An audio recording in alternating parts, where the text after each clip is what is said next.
Hidup tuh semaunya gitu loh kan, sekaratnya gitu. Gak diarahin. Bahkan tidak mengerti istrinya tuh pengennya apa tuh gak ngerti gitu loh. Nah karena dia sudah tidak bisa mengendalikan, maka ujungnya keluarga berantakan. Makanya jangan salahkan istri kalau kemudian istri lebih senang jajan, belanja segala macam gitu.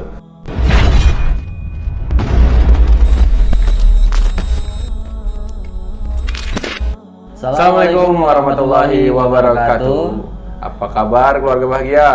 Jumpa lagi dengan kita Robanian Family bersama Coach Hafidin, salah satu konsultan keluarga bahagia. Karena banyak teman-teman di sana atau mungkin keluarga di sana yang ingin menanyakan tentang keluarga, ya. Meraih kebahagiaan di dalam keluarganya. Keluarga yang Rabani itu seperti apa, ya. Nah, mungkin ini cocok sekali ketika kita bertanya dengan Coach Hafidin. Iya, tepat. Karena memang kan dalam rumah tangga itu kan banyak kesalahan-kesalahan. Ya apalagi khususnya suami kan yang bikin kesalahan-kesalahan rumah tangga jadi berantakan. Betul. Nah, itu tuh bagaimana ya untuk tips atau arahan agar rumah tangga tidak berantakan dari kesalahan-kesalahan itu kan seperti itu. Betul. Nah kamu berantakan. Alhamdulillah sih enggak sih, mudah-mudahan jangan lah. Nah, Ya enggak apa jangan nih? Enggak apa jangan? Enggak. Oh enggak. Kalau jangan kan berarti sedang kan gitu. Iya. Kalau enggak kan berarti ya tidak. Nah ya itu, apa sih kesalahan-kesalahan suami gitu membuat biasanya keluarga berantakan? Apa aja sih kesalahannya biasanya? Sebenarnya simpel sih ya, kalau istri itu kan maunya punya suami itu yang lebih hebat dari dia, ya kan? Kemudian lebih baik dari dia, itu pasti begitu. Kemudian istri juga ingin bahwa suaminya itu bisa bikin dia tenang gitu, tidak bikin was-was gitu, tidak kemudian berada dalam kondisi ketidakjelasan gitu. Kan istri itu kan seperti begitu pengen.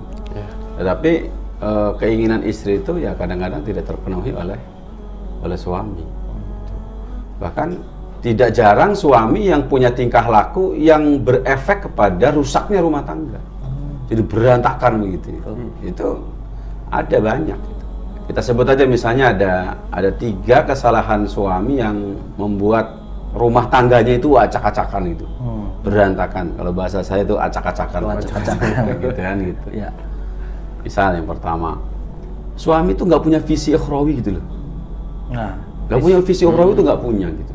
visi ukhrawi itu apa itu? Visi ukhrawi itu ya dia berpikir bagaimana hidup tuh tidak hanya sekarang tapi untuk masa yang akan datang, untuk akhirat. Visioner. Gitu. Visioner, visinya ukhrawi gitu loh. Karena gini, wanita itu sama dengan laki-laki. Hanya ditakdirkan dia sebagai perempuan yang wajib taat pada suami gitu. Dan ketika dia menikah betul-betul berada dalam kendali suami. Nah, dia akan begitu luar biasa berbakti kepada suami kalau suaminya itu nilai dan karakternya itu tinggi di atas dia. Dan yang membuat tinggi itu nggak ada lagi urusan akhirat. Gitu. Makanya ketika visi ukhrawinya kuat, itu luar biasa. Istri pasti oke. Tapi kalau tidak, dia akan bilang, ternyata suami saya ini lebih rendah daripada kebo gitu, misalnya gitu kan gitu loh. Urusannya dunia saja, nggak ada urusan akhiratnya. Itu kan saya mau. Padahal dia akan begitu nyaman, begitu enak, begitu oke. Kalau apa? Oh ternyata saya melayani orang hebat. Walaupun dia bukan nabi, walaupun dia bukan ulama, paling tidak visi ukhrawinya bagus. Gitu paling tidak. Itu yang pertama tuh. Kalau kita yang kedua, ada juga tuh suami yang nggak peduli terhadap sisi terdalam istrinya. Sama nggak tahu lagi visi hidupnya istri itu apa gitu loh. Itu nggak tahu sehingga apa? Hidup tuh semaunya gitu loh kan, sekaratnya gitu. Bahkan tidak mengerti istrinya tuh pengennya apa tuh nggak ngerti gitu loh. Yang penting malam ada yang dikelonin, makan ada, pulang ada yang senyum, balik lagi begitu tiap hari. Ini membuat keluarga berantakan. Kenapa? Ketika suatu saat ada sesuatu yang luar biasa di rumah tangga, misalnya kaya raya misalnya. Nah, ketika sang suami tidak tahu visi ukhrawinya istri, maka berbahaya. Ketika dia punya keinginan yang lebih besar, dia tidak bisa mengendalikan gitu loh. Nah, karena dia sudah tidak bisa mengendalikan, maka ujungnya keluarga berantakan. Iya. Makanya jangan salahkan istri. Kalau kemudian istri lebih Betul. senang jajan, belanja segala macam Iya. gitu. Sementara dia kaget, kok suami istri saya kayak begini. Itu yang kedua. Yang ketiga, ini reaktif. Suami itu reaktif itu loh. Cemberut, dimarahin. Salah masak, dimarahin. Betul, Reaktif terhadap hal-hal yang ini. Istri marah, bukan lihat dulu apa kek. Baper, Kan ya. bisa jadi istri tuh marah mau hiding kan nggak? Betul. Atau istri marah tuh gara-gara ketemu dengan temennya marah-marahan gitu. nggak tahu. Atau seharian masalah dengan anak yang nggak beres-beres gitu loh.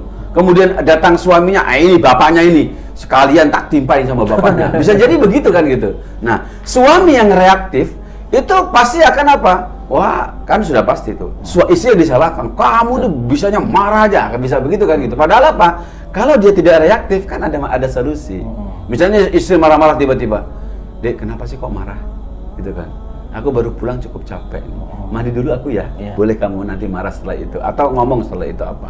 Tapi enggak. Istri marah bukan didengerin, malah kemudian langsung disentak habis kan gitu lah. Sudah. Nggak bijak, Istrinya ya. akhirnya apa? Masuk kamar, duduk pintu, langsung telepon bapaknya, "Pak, pulangkan aku." Masalah itu. Itu yang membuat bikin berantakan.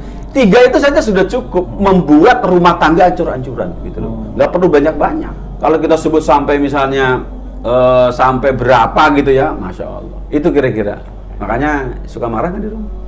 Kadang sih. Oh, kadang. Kadang Reaktif marah. nggak di rumah? Reaktif. Ngomong-ngomong, lo tahu nggak istri itu visinya apa di rumah? Nggak tahu. Nah ini dia nih penting gitu. Visi hidup istri harus kita ketahui. Kenapa? Seorang suami harus tahu dari ujung rambut sampai ujung kaki, bukan berarti badannya doang, termasuk cara berpikirnya, cara bertindaknya kita harus tahu. Nggak boleh kita asal-asalan gitu loh. Nah, terkait itu kan mungkin ada hal atau mungkin tips gitu. Bagaimana cara sih menaklukkan istri agar istri kita menurut gitu? Oh itu kita di nanti season lain lah. Jangan sekarang lah Oke, gitu itu kan. siap. Masa Oke. harus semua. Nanti pemirsa nggak fokus. Betul, Yang penting pemirsa hari ini sudah tahu laki-lakinya jangan bikin masalah. Siap. Tahu dulu nah. Jadilah laki-laki yang hebat dengan visi ukhrawi. Wis, luar biasa. Yang kedua, fahami istrimu dari ujung rambut sampai ujung kaki sampai kita tahu betul oh ternyata istriku tuh modelnya kayak begini. Yang terakhir, yang ketiga, suami yang bagus tuh jangan reaktif. Nah, insya Allah deh kalau dengan ini dilakukan istri santai-santai di rumah dan tambah nurut loh. Tapi kalau enggak, silakan aja mainkan. Mungkin 2 bulan berikutnya, sudah sampai sini kita. Aku capek denganmu. Gitu, Wah, ini banyak yang seperti ini nih. Ini ilmu luar biasa sekali kan. Karena banyak di luar sana ya keluarga berantakan karena masalah ini. Iya, Gitu. karena suaminya tidak memahami, Betul. tidak punya visi. Padahal sepele gitu ya kan seperti ini. Ternyata penting visi hidup Tetapi itu penting. dalam rumah tangga. Maka kalau menikah juga harus menyatukan kan visinya Betul. kan seperti itu. Bagaimana mau selaras karena visinya berbeda kan Itu dia. seperti itu. Mungkin kita cukupkan kali ya Ya, untuk pembahasan cukup hari ini. pembahasan ini. Biar teman-teman juga penasaran Betul. untuk terus tetap stay tune di channel kita untuk ikutin terus. Jangan lupa di share, share, jangan lupa subscribe dan komen dan ikuti kelas-kelas kita baik seminar, workshop, personal coaching dan yang lainnya. Kita jumpa lagi di session selanjutnya. Assalamualaikum warahmatullahi wabarakatuh.